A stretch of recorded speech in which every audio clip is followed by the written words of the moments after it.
Há muita fumaça, mas se você afasta a fumaça, a crise se reduz, Fabiola. O, o ministro Gilmar Mendes, ele utiliza uma linguagem muito encrespada, né? Muito parecida com a linguagem que os bolsonaristas utilizam para desqualificar o Supremo Tribunal Federal. O ministro Gilmar Mendes chamou de pigmeus morais os defensores dessa proposta de emenda constitucional, né?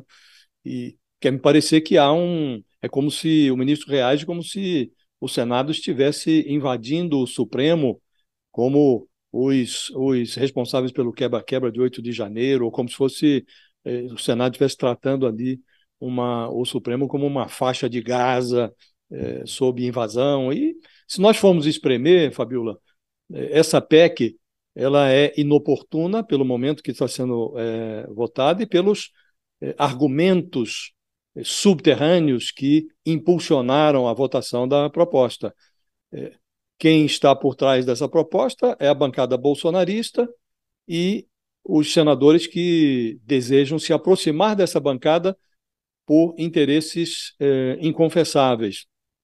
O senador Davi Alcolumbre, que quer se eleger presidente do Senado e precisa dos votos dos bolsonaristas, e o senador Rodrigo Pacheco, que precisa se reposicionar em cena, está acabando o mandato, ele precisa saber o que vai fazer a partir de 2026, se disputa o governo de Minas Gerais, neste caso precisará de eleitores conservadores do estado dele, se reivindica uma vaga no TCU, ele está ali num limbo. Então, esses são os interesses que estão por trás da votação da PEC. E agora, se você analisa friamente a PEC, eh, depois de subtraídos todos os excessos e os retrocessos, a proposta está basicamente dizendo que ministro do Supremo não pode decidir individualmente, decidir em decisões monocráticas, derrubar leis que tenham sido votadas pelo Congresso ou pela Câmara. Não está proibindo o Supremo de deliberar sobre a legislação, de realizar o controle de constitucionalidade, essa é a expressão técnica. Apenas diz que esse controle não pode ser exercido por um ministro só. Precisa ser uma decisão do colegiado. O ministro não é Supremo. Supremo é o colegiado. Então, a proposta, em essência, ela vai numa linha correta.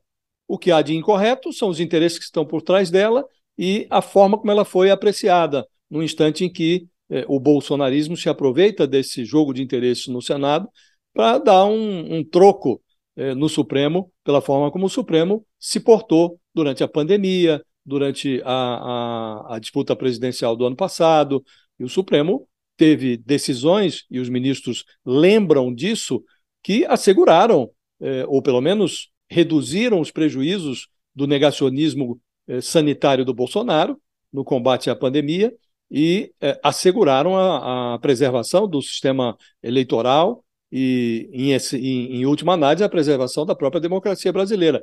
Tiveram um papel importante nessa seara os ministros do Supremo. Agora, isso não faz deles personagens inquestionáveis. E a proposta, ela não há nela nenhum absurdo. Havia, mas foram retirados os absurdos. O Supremo já promoveu reformas internas durante a gestão da Rosa Weber, que corrigiu alguma das suas anomalias, pedido de vista de obstrução, essas decisões, o excesso de decisões monocráticas, sem a submissão ao plenário. Tudo isso é verdade. Agora, a reação dos ministros, como se estivessem no Olimpo, como se não estivessem acima do bem e do mal, que a atuação deles fosse inquestionável, quer me parecer que essa reação, Fabíola, é menos pela proposta que foi aprovada e mais pelo que pode vir a ser aprovado em outras propostas que estão zanzando pelo Congresso Nacional. Então, achei exagerada a reação dos ministros do Supremo, Fabíola. Você também acha exagerada, Thales?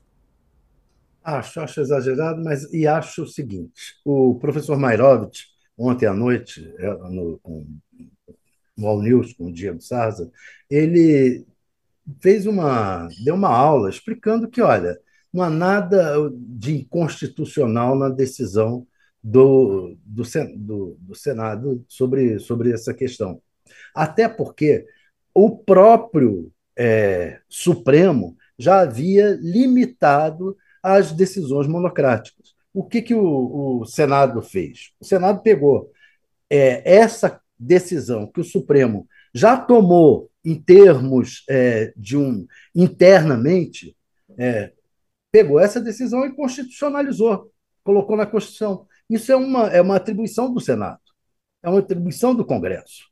Então, não se entrou contra nenhuma decisão do Supremo. Pelo contrário, constitucionalizou uma decisão do Supremo. Não há nada de inconstitucional nisso, segundo explicou o professor Walter Mairovitch, um juiz respeitado e nosso colunista aqui. Então, é um exagero por causa da questão política que envolve tudo isso.